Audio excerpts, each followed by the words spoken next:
As thrilled as anyone to be here. Jockey Richie Mullen after riding the winner of the Golden Shaheen. Very special night for you after you've been here long enough to get a winner on World Cup night. Must be a dream come true. Yeah, a dream come true. I mean, I've seen a lot of changes in racing out here and in the country as a whole, and that's my 14th season out here, and most memorable night by far.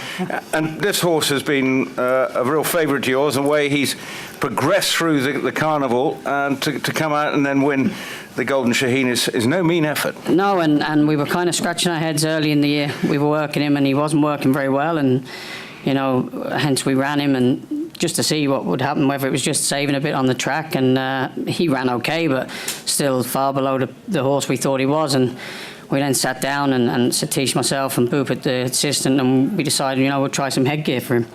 And we put them on. His work had obviously stepped up again a little bit, still a little bit below par, but he came out on one, and we thought, he's maybe going the right way. And we worked him again, but obviously in between we missed the Al Shindaga sprint, because obviously he's a horse that runs up light, so we wanted to space him out and go straight for the Mab Al Shamal, and he was working pretty ordinary again. And when his last bit of work, we put the headgear on, and he showed us signs that he's going the right way, and he absolutely scooted up in the Mab Al Shamal, and like I say, he just seems to thrive on the headgear. There's one thing winning there, and you're stepping up there and you're taking on, Krypton Factor, last year's winner, and he runs a rock-solid race, and some good overseas horses as well. The pressure was on, to back that up. Yeah, I mean, I thought, to be perfectly honest with you, Rupert, I thought if he runs up to his very best, we might be third, on his all-bear form.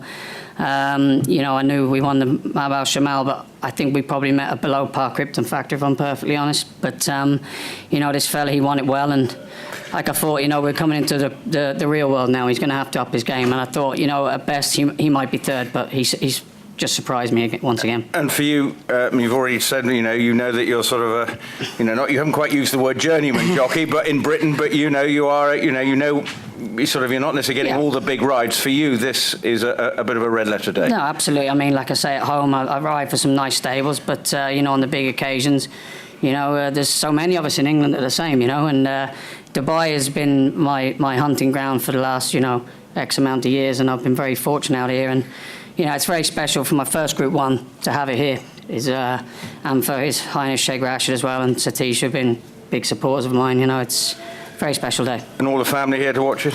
My wife's here, my kids are at home. It's going to be expensive, because I promised them if Daddy had a winner today, he'd be splashing out on the presents, and there's 4 of them to entertain now, so pay the school fees anyway. Well, but for you though, and this horse, this is probably the big one, and now just take stock, because he is 7, we wouldn't see a campaign outside the UAE or what? I wouldn't imagine so. The horses here, they have it hard enough during their local season, and I think that's why they probably are able to keep coming back at 7 and 8 and 9-year-olds. You look at Barbecue Eddie's, is the fact that they have a nice summer off and they come back, and I suppose we'll probably campaign him for the big sprints again next year, and all being well, he can come back fighting. And when are you next riding in England? I'm not, and that's the one thing I decided when I came out this year, that I'd cut my ties with England. Purely opportunities were very scarce, and that's why the family all here now. We've moved out here, and this is permanent residence, and I'm actually going to Mauritius for the summer. So it's a new chapter, and I'll be back here in October for the season again.